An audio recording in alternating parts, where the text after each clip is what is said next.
The COMELEC says 10 pesos per head ang pwede mong gastusin.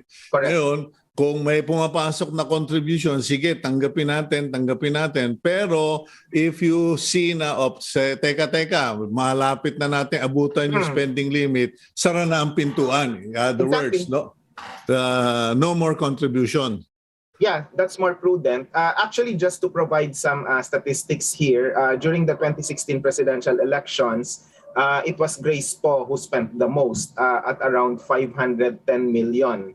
The cheapest, if you call that cheapest, campaign machinery came from the late Miriam Defensor Santiago, who spent 74.6 or around 75 million pesos. So those are benchmarks that would be used. Although, Sito, I also have to tell you that if we try to have conversations with campaign strategists, they would tend to argue that the actual expenditures would not be reflected in the statement of contributions and expenses submitted to the COMELEC. I think the ballpark is around 1 billion for a national campaign for a candidate to conduct a decent campaign activity, a series of campaign activities for the duration of the campaign season. So sometimes we also have to be level-headed enough to appreciate the fact that there is a tendency for many candidates and political parties to declare something lower in their SOSE aside from what is actual. So lumalabas, as far as the law or the COMELEC is concerned, the allowable expenditure per election is much lower than the actual expense of candidates, maski na yung legitimate candidates. Kumbaga yung hindi mga walangya, mga kriminal.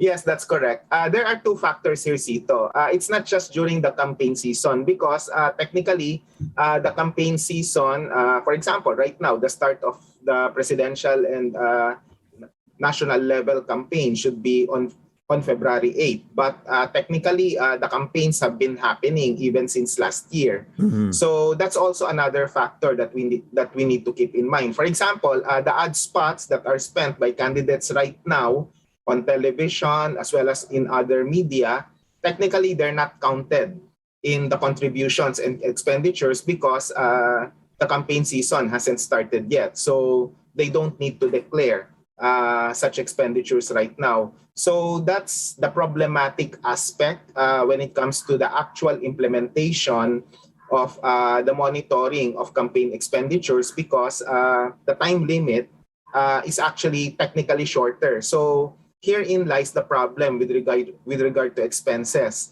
The de facto campaign season is much longer than what is actually prescribed by law.